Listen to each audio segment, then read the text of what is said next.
Alrighty, everyone. Survivor specialists John and McKenna are back. Phil and Alexa let us back into the channel this season to do the Survivor Rewind.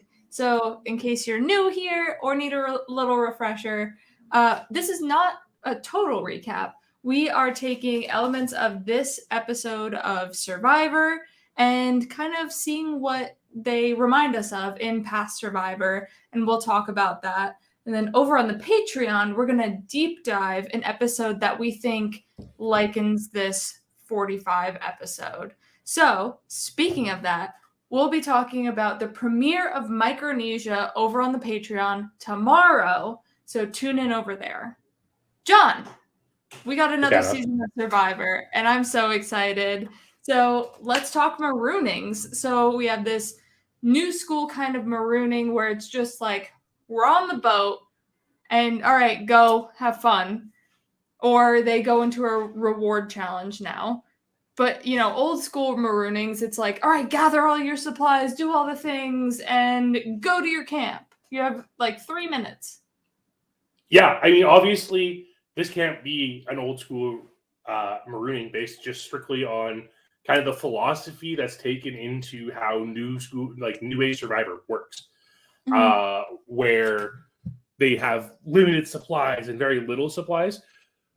So you can't have the people scrounging on the boat in order to get all their supplies because they aren't having any supplies.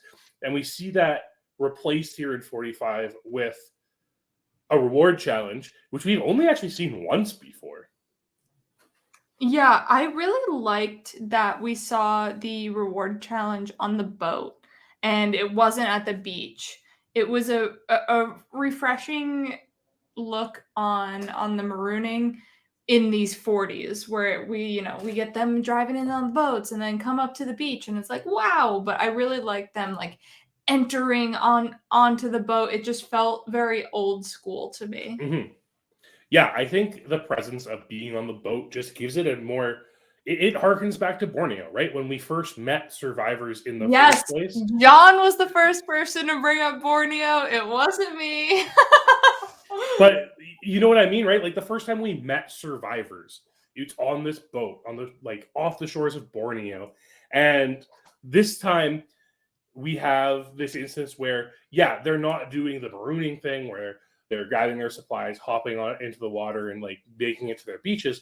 But we are having them do this reward challenge, which we saw once before in David versus Goliath. Mm-hmm. Yeah. So that opening of David versus Goliath, they were like, all right, pick 2 people essentially to do the challenge. And all right, go do it. And it was the Davids versus the Goliaths for reward.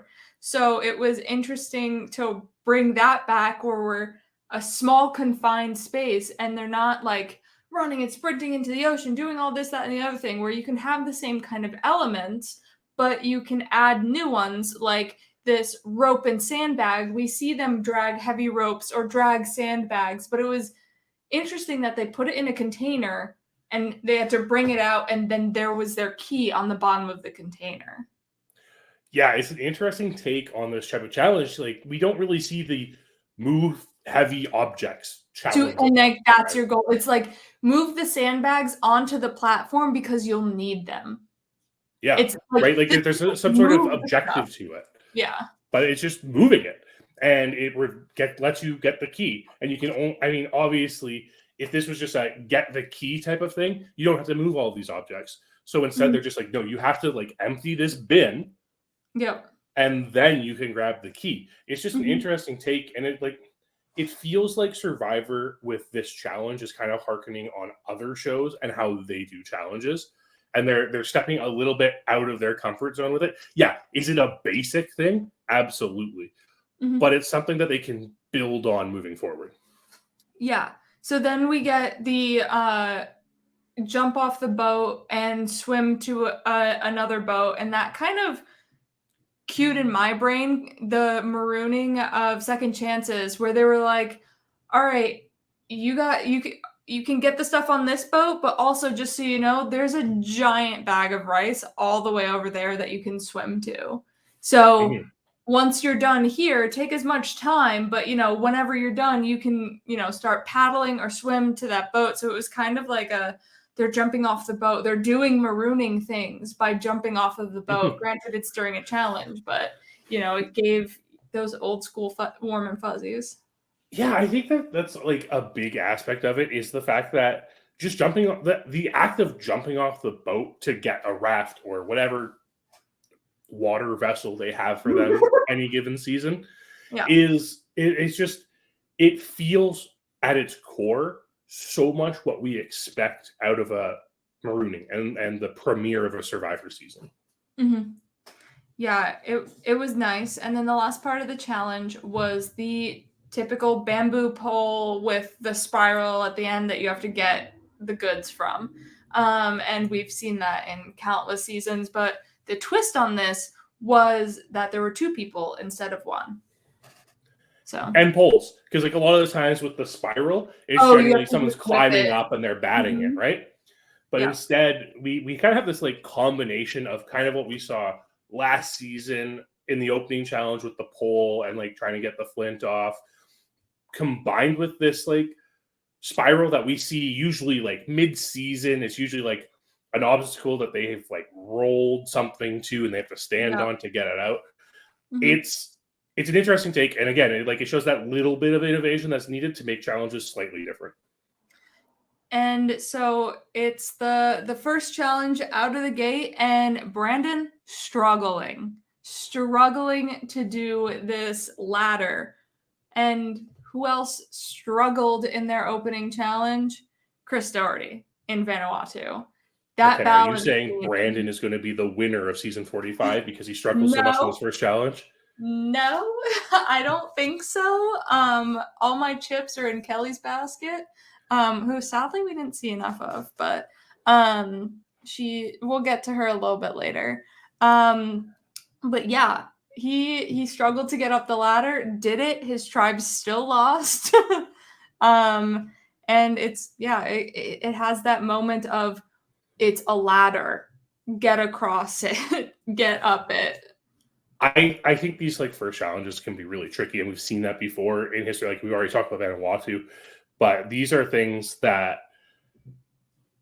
like getting out of the ladder seems easy, but that ladder wasn't like too low in the water, so it was a little hard to get up. I mean, even if we look at like other versions of Survivor, if we look over at Australian Survivor, like we've seen people struggle on ladders that should be easy, like conceptually. But a rope ladder is so much harder to climb than anyone has ever prepared. He also like jumped in the water and then started to climb up the ladder and not use the boat. Like there was. I think Brandon fell in the water. Okay, but get back in the boat. Getting in the boat's just as hard as getting up the ladder at that point. We're not here to critique Brandon. We're just here to relate him to Chris, and hopefully he has the upside. But then we get into the sweat be savvy decision. And it's totally different from the last few seasons where they have to make a decision. All right, two people are going to do Sweat Be Savvy. Decide now, and we're going to just send them off. And that kind of was like worlds apart, where they were like, all right, two people, you're going to go do a thing. Yeah, okay, it's something we haven't really seen recently, where it's like, okay, you have to elect someone to do something. And you don't know exactly what it is. They have a better idea because we've seen 4 seasons of Sweat and Savvy so far. But in this case, it's so similar to Worlds Apart, where they had to pick 2 people and they had to make this decision. And like, while they're not making a decision, it's still something that's going to benefit the tribe, which ultimately is what that Worlds Apart twist was all about, right? You had the option to go and you could choose the selfish option, which gave you the hint to the immunity idol, or you could choose the less selfish option and the selfless option, I should say, that you get more beans for the tribe. Yep. And so it's the tribal benefit. The neutral option. Yes, or you could lie about everything and say that there's a third option, because there's always a third option in Survivor. All right. So we're going to Reba for a little bit here. And we have Drew and Basile, aka Drew Basile, on this season. And it kind of felt like when Cochran went up to Jeff and was like, no, call me Cochran, because like that's what you call the greats. You always call them by their last name. And so Drew having Drew, aka John, versus Basile or Cochran. Like there's always, he has a different air about him when he's Cochran. Yeah, it's this idea of like reinventing yourself on the island, right? And while it doesn't quite equate because Drew isn't asking Jeff to refer to him by his last name, it's kind of the same idea where it's like the separation of there's Drew, this like dweeby guy, nerdy guy who, you know, many people might not get along with, and Basile, who's kind of this like more free going, more happy go lucky version of himself that might be easier for people to connect with. It's going to be interesting to see how it plays out because, as we know for Cochran, in the end, on South Pacific, he was still just John. Yeah. So then we go to Bello. Not much here, but we have Bruce. Bruce is back. And he wants to be fun Uncle Bruce. He does not want to be dad. Do not call me dad. And I don't want to lead. John, who does this sound like? Well, let's harken back to another returning player. This is exactly, and another blue tribe with 6 people on it to start. This just feels like Russell Swan in Philippines. And now, I'm not saying this blue tribe is doomed. I think we already know that based on the results of this first episode. But it's the same thing, right? And I think what it comes down to is someone with leader tendencies, they're just going to lead.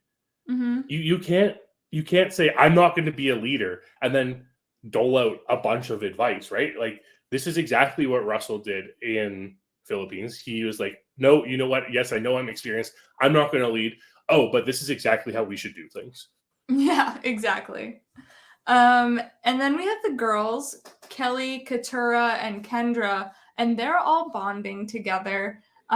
They're basically all the same age, and they're all born in September. And I just had to comment on this because, girls, I'm with you. I'm also a September birthday.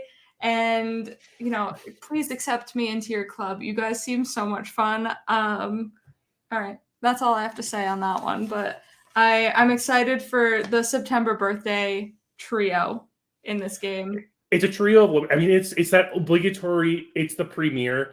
This is our women's alliance conversation, like, right? All the women have to stick together.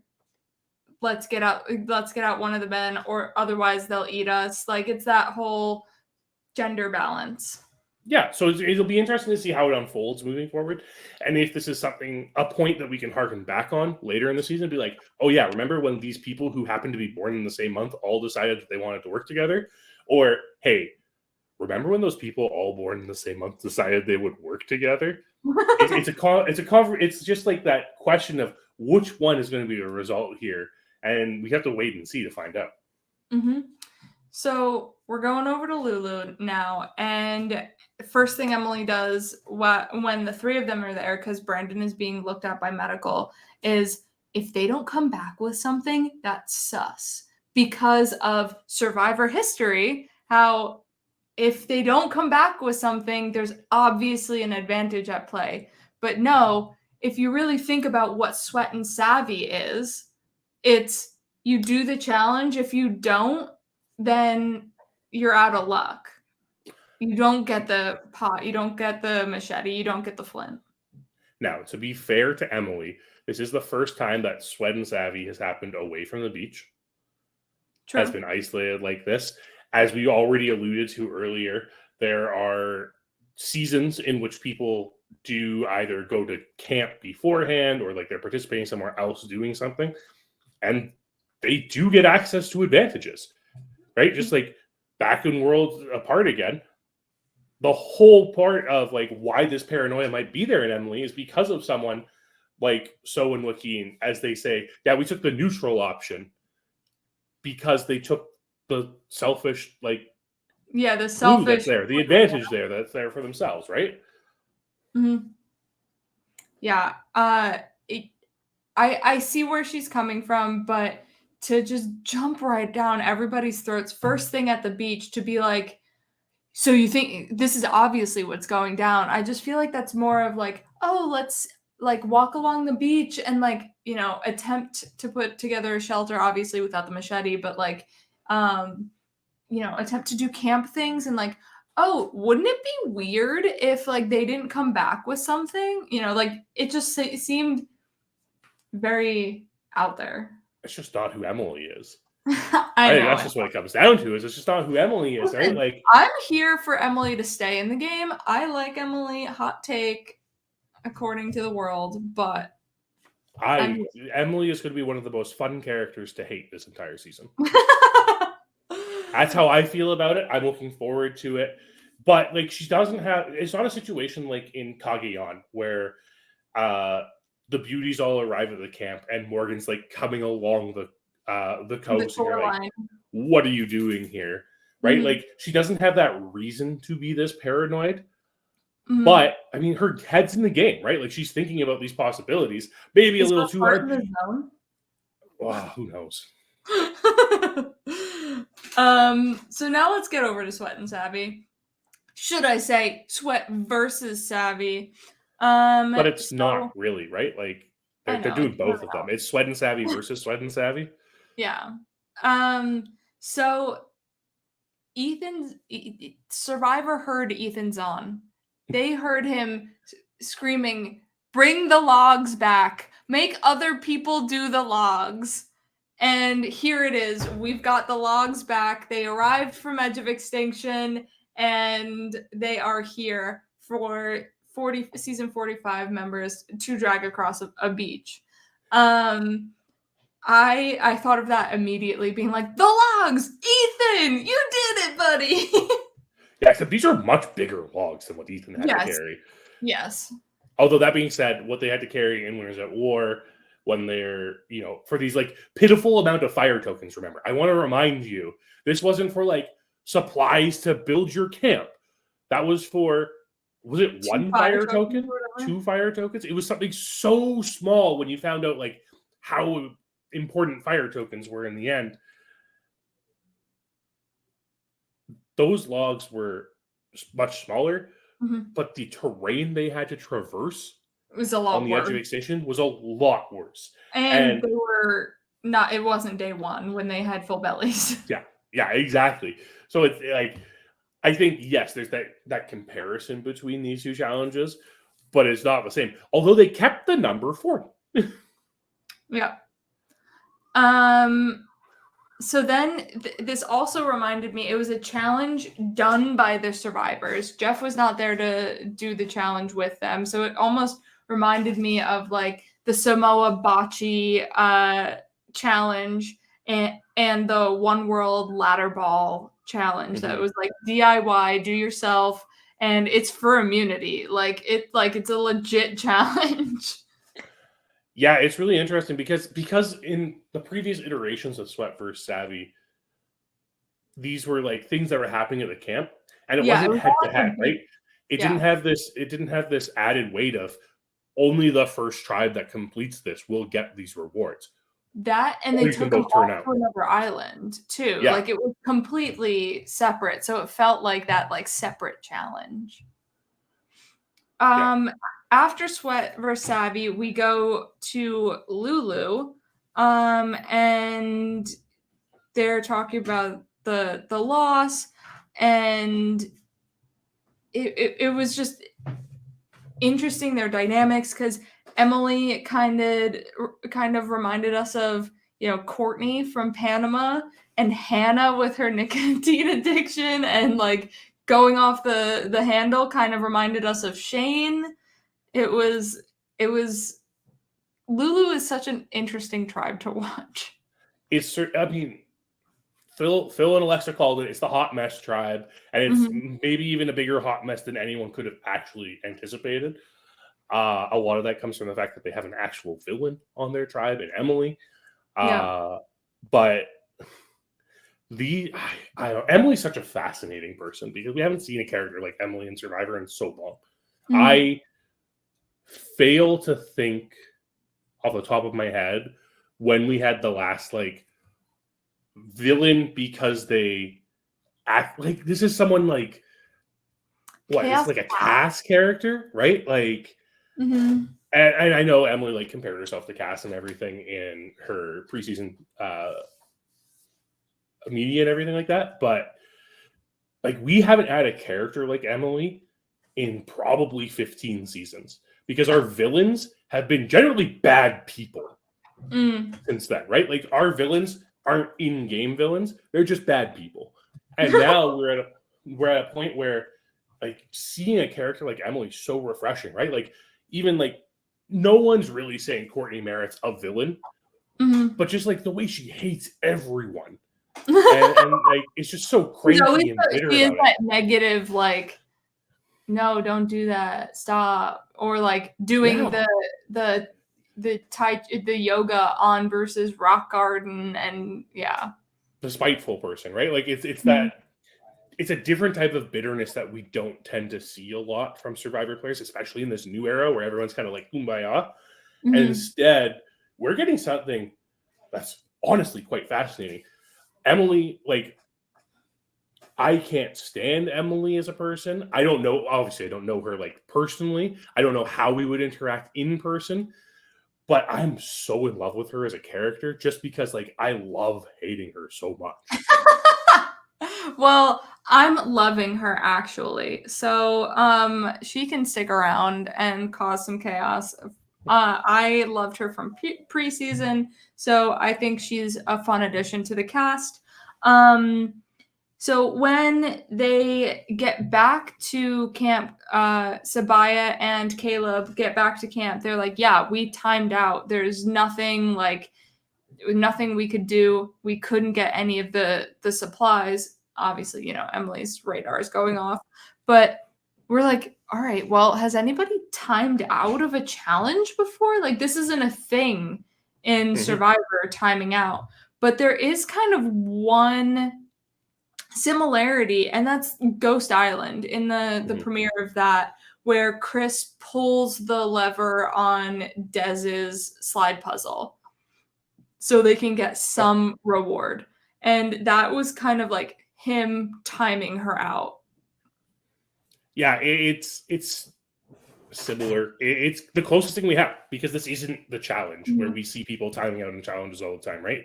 It's not it's Big not Brother. something even where like Big Brother where they time out. It's not something like The Amazing Race where you don't time out, but there It is gets an really end late time. and you're out of here. Yeah, right. There's a time limit.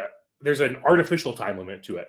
And in this case, it's something that really hasn't happened in Survivor before. Yes, they could time out on the previous Sweat and Savvies, but they were given so much time that they could complete them still. Right. This was one where it seemed like I'm very curious to know exactly how production figured out how much time they should give for this and what their decision was like approximately how much of the challenge should be the log aspect of it and how much should we give them on the puzzle aspect of it, because obviously with a lot of Survivor challenges, the puzzle being the last element, it's not timed, right?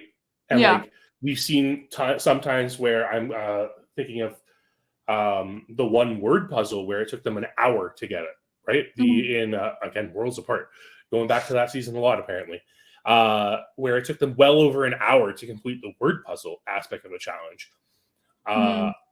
And if that's the case, like, is production considering that when they devise this challenge, or are they like, we'll just see if they do it? Yeah. You gave me a small lead-in for a plug, John. Celestina and I will be covering this season of The Amazing Race over on the Patreon. So if you're watching and you're a patron, come over there and listen to us. It won't be a scheduled day.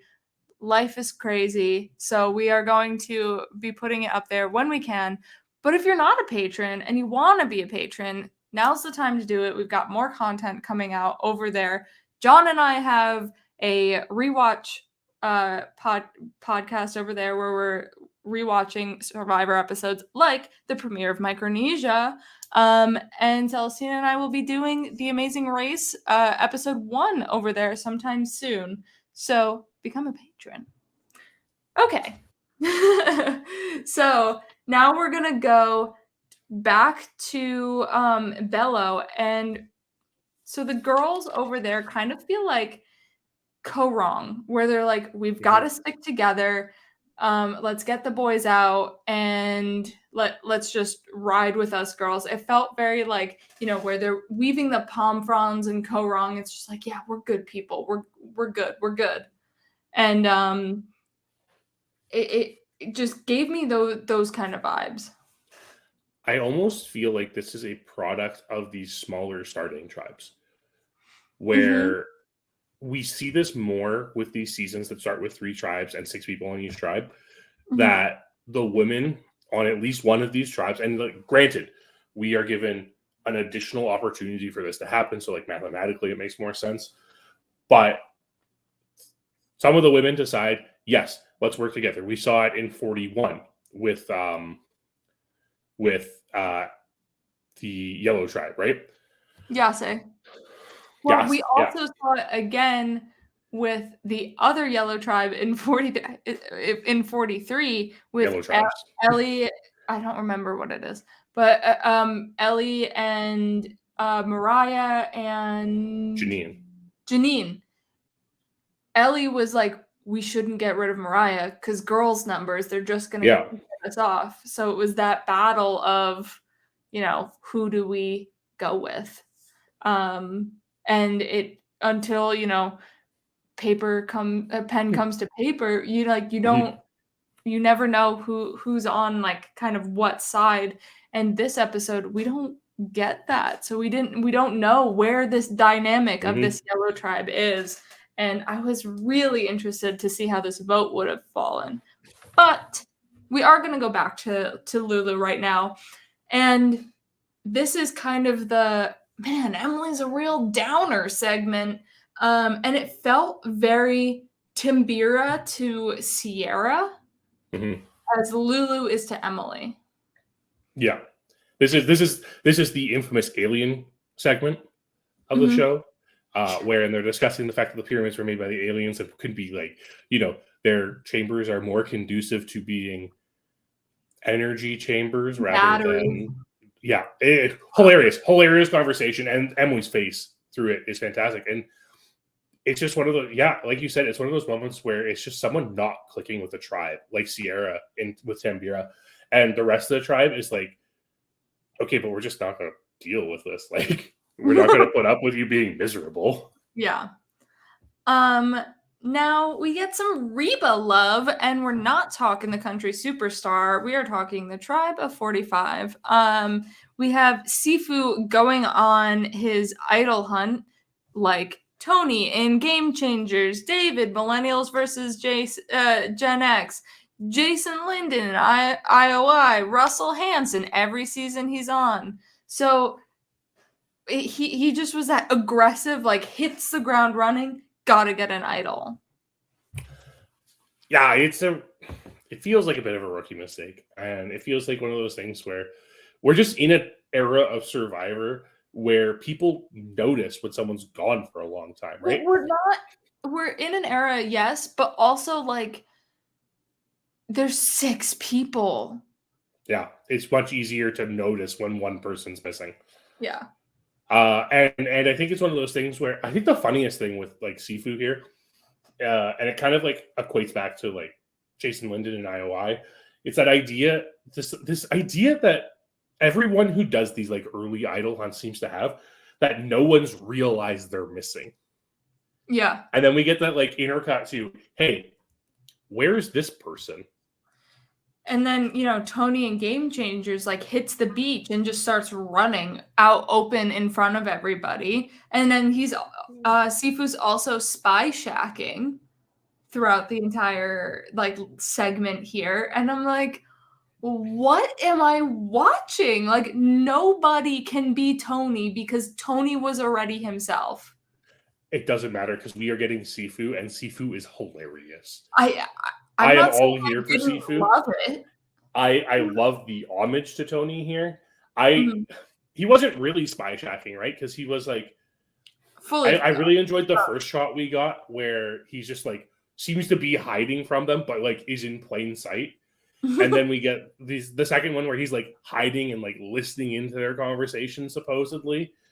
Yeah. It's so funny, and I'm really interested to see where it goes because the erraticness of a character like this, like again, harkening back on Tony, there's a reason why Tony's Game Changers game was so bad. It was because of how erratic he was at the beginning of the game. Like, is this what Sifu's doing to himself? Or because this is a smaller tribe and they will rely on his strength more, does he get a little more leeway with doing something like this? Tune in next week to find out. Then Austin finds the Beware advantage. So in 2 of the seasons, the Beware advantage had been a phrase. Then we had some beads. We had dip your hand in paint. Like, it's been a whole bunch of like a lot of social requirements to fulfill this Beware advantage. So Austin does not have a vote until he finishes this. But this is a multi-step idol, which is such a fun, like, refreshing twist to it. Well, not a twist really, but like aspect of this Beware advantage. And it's not really all that social unless he's like, guys, don't mind me doing this thing. It's like a more stealth, secretive part to this idol. Yeah, it's definitely, it feels like an idol of old, right? Like when idols were originally introduced in Guatemala, it was something that, like, yes, in Guatemala they didn't know what it was, but they needed a clue to find it. Yeah. Right? They didn't know what they were looking for. Think of like Fiji, where you had to get the clue on Exile Island and then go back to your beach and dig up the idol, right? Like, it's these little multi-steps. Micronesia, where you had to like find a clue, and then it led you to another clue, which led you to another clue. Micronesia? I did say Micronesia. John, did you know that we were watching that over on the Patreon and that people should tune in? I did know that. I did. There's just so many instances of these idols that are harder to find, right? Like, an idol should be earned. It's an advantage in the game. It's so nice to see Survivor going back this way to an idol. And this is, again, like, even harkening back to something like, again, Micronesia, where Amanda had to find the idol under the flag, right? Like, that interaction with the flag.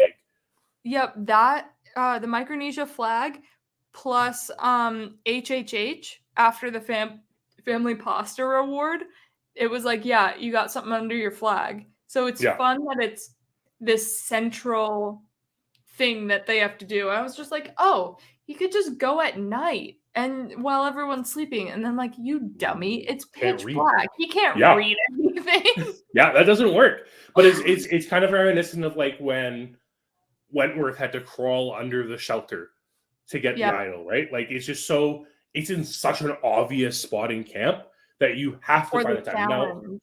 Now, and having a small tribe, it's kind of, Austin should get an opportunity at camp alone to check out this flag. But I mean, love if we get another JT moment of, oh, do we want a coconut in the water? And then just like sprint out, like, no, I got this. Right? Like, something like that would be great, but we'll have to wait and see. Yes. I'm just so happy we're at a point where it's not just find an idol. It's, okay, you need to work for this idol. Like, again, like, one of the biggest praises, maybe the only praise, in the IOI finale is that idol hunt, right? Is the fact that there are these clues in this scavenger hunt to find the idol, and it takes multiple steps. I am so excited to see what else Austin needs to do to get this idol.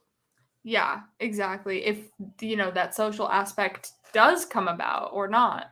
So now we finally get into the immunity challenge here. And Bruce, what does he get hit with? A mud crawl, under an army crawl through the mud with those bamboo barriers. If you to be clear, he didn't actually get hit with them. Oh, that's true. if you were Bruce and you are coming down this, ramp slide, I'm just like, really, Jeff? Really? Like, well, I mean, Jeff also like does our job for us by harkening back and telling Bruce to watch his head. yeah, exactly. Then, the tossing the coconuts into the net, classic Survivor challenge. But it kind of felt like baby version of it because usually it's farther away and higher up and takes a heck of a lot more coconuts than what they had. It's also usually not a mid-challenge type of thing either. It's usually something that like ends a challenge because you're releasing a flag, or many of the times when we see this, it's usually a strength and endurance challenge, right? Where two people have to hold it up while everyone else tries to get those coconuts in the net. That's the better version of it. My favorite. Give me that endurance. Yeah. Then you have to lift people up the wall. Classic new era Survivor. But there's a twist with this one, and it's full of mud. Usually if they have gone through some mud to get up a wall, it's either not as high or they've gone through with like some sort of sawdust or hay or something where like there's still some traction. Yeah, this is definitely a harder one to get up. And Survivor's been using this like larger wall for the last few seasons now. And they love it. They love it so much. Clearly, it's probably still the same wall. Let's be honest. But it's interesting because previously we never used to see a wall that was so tall it would take multiple people standing on top of each other to get over it. Yeah. So then last thing we have is the puzzle, and I thought this was a great first puzzle. It was an upright jigsaw and a puzzle anyone can do. It's not a 3D printed puzzle. There's no advantage to any one player. It's just who can do this puzzle the fastest. And I really liked that we didn't see from like Carson last season where it was just like, yeah, I have all these puzzles at home. Matthew, I have this puzzle in my backyard. Like, it's just a jigsaw. There's only so much that you can prepare for a jigsaw. Yeah, and it's a vertical one too. And vertical puzzles are a lot harder than horizontal puzzles. Yeah, they have different physics to them. It's an easy, simple design. It's a Survivor logo. Everyone knows what the Survivor logo looks like. As long as you have the spatial awareness to picture exactly where these pieces go, it's almost a layup type puzzle, but it's big enough that like it requires two people, and because of the vertical element, like you could hypothetically knock it over if you're not careful. Right. But yeah, it's just, I wonder if this is a response from production to Carson. Yeah, maybe. We'll see what happens to the rest of the puzzles. Yeah. And then the last thing of note in this challenge is them using their buffs to get up the wall, which is new for the wall. But they've been using buffs in challenges for forever with all of like the water toss kind of, or get as much water into this barrel as possible kind of thing. They've used buffs, clothing, for however long those challenges have gone on. So it's just like a new way to use a buff in challenges. Yeah, honestly, it's an impressive way. It's an impressive way of innovating in a challenge because we talk about these like challenge hacks that have happened previously. Something like Yule looking through the sights in the cannonball drop challenge stuff, right? Yeah. And it's just like looking at what you have and using it in a way someone else hasn't thought of using it. It's a very innovative way to do this. And, props on Lulu. Too bad they were too slow that it didn't matter. It's not just clothing. It is a challenge asset. Yeah, exactly. So Lulu does wind up losing. Bello and Reba sail off into the sunset, live another day in this game. And we're like, all right, Emily is toast. But Brandon also kind of sucked in that challenge. So it's the age-old question of the annoying person or tribe strength. Yeah. Before, other things go down. But that's what we get hit with first. What do we do? This person annoys us. we will keep coming here if this person is still on our tribe. Yeah, I mean, sometimes it pays off, right? Like you look at something like Vanuatu, where you don't vote off the person who struggled in a tribe and like didn't pay off for the rest of that tribe, but sure paid off for that person that didn't vote out. You look at a season, even like Micronesia, right, where sometimes just like not vibing with someone from like a tolerance standpoint is enough to drive people towards voting them out. Yeah, I mean, basically all of Oolong is this dynamic of person versus strength. So we try the person. All right, Jolanda's annoying everybody. We're getting Jolanda out. And then, well, do we keep Jeff around? He provides strength, but he's like, but his knee is hurt or whatever, but like he still provides a strength that Kim doesn't. And she's annoying around camp. But they got rid of Jeff. And they still didn't win with Kim. So it was like, it's a lot of balancing person versus strength, where if they kept Jolanda around, who had some strength and challenges, maybe they could have won an immunity or two. Yeah, it's one of the toughest questions, right? Like, how do you do this? Like, it's one of the hardest parts of Survivor, especially in like this first portion of the game, is figuring out what's more important, getting along with people or winning. Yeah, exactly. So then we get into Hannah, and she talks about, I want to just go. Please vote me out. I want to go. But Sabaya is having absolutely none of it. So it kind of reminded both of us of the Micronesia premiere, with Fair Play wanting to leave. He wants to be with his family. And people are like, I feel like this is a play. And that's like, Sabaya's like, I don't want her to go because I have plans. Yeah, it's one of those instances where you can't watch this premiere and not think of the premiere of Micronesia, right? It's one of the only instances where we have someone at the beginning of a game being like, hey, vote me out. Like, I don't want to be here. Now, we know with Fair Play, there were like extenuating circumstances. He had just gone through like some dental surgery, some medical procedures and everything, had some drugs he was on, or pharmaceuticals that he was on that was like not sitting well when he was taking off them all of a sudden, and just kind of led to everything there. It's really our only comparison to this, because even when we look at, especially from the aspect of, hey, are we actually voting this person who's asking to be voted out, or are we doing this vote we were already intending? Yeah, exactly. So tribal council happens, and it basically comes down to a verbal vote, because Jeff is not giving her the honor of being voted out of the game, because she's just like, if you don't put my name on the parchment, I'll also just leave. So Jeff is like, you know what? We're not even going to do a vote and give someone else the chance to be voted out. You're just going to go or not go. What's going down? So they actually go through with a verbal vote.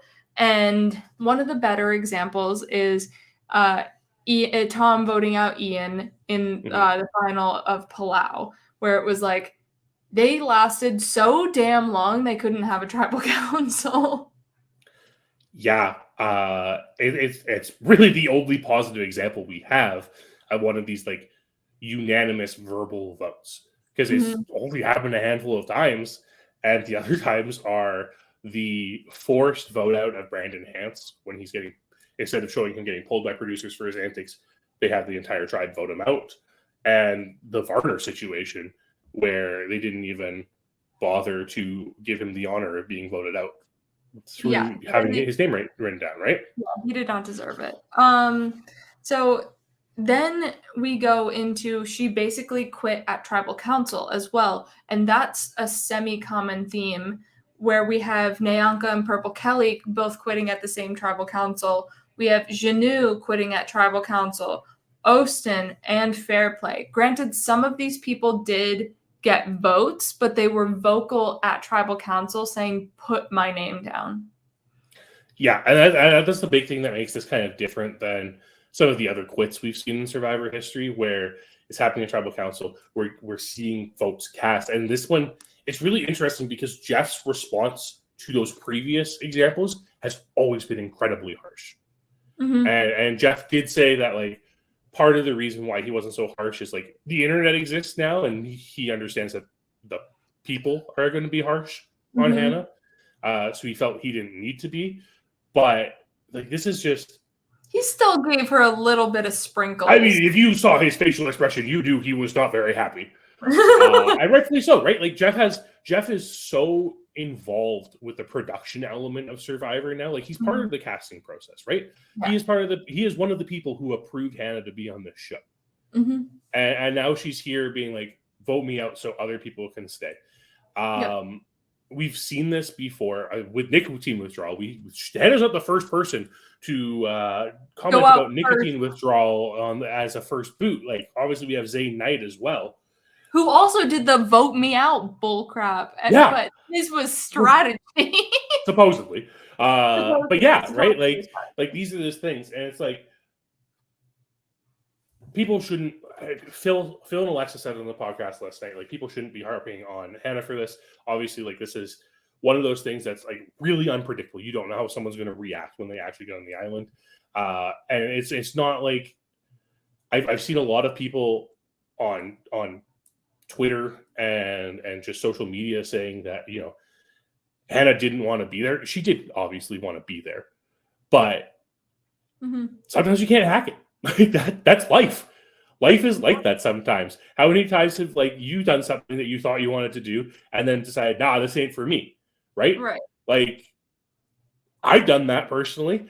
I stopped my dream career because of that. So it's interesting. And then when we compare it to those other quits, right? Like, quits that were longer in the game. Someone like Nayanka and Purple Kelly, who quit on day 25. They almost make it through this entire season. They could have won this season.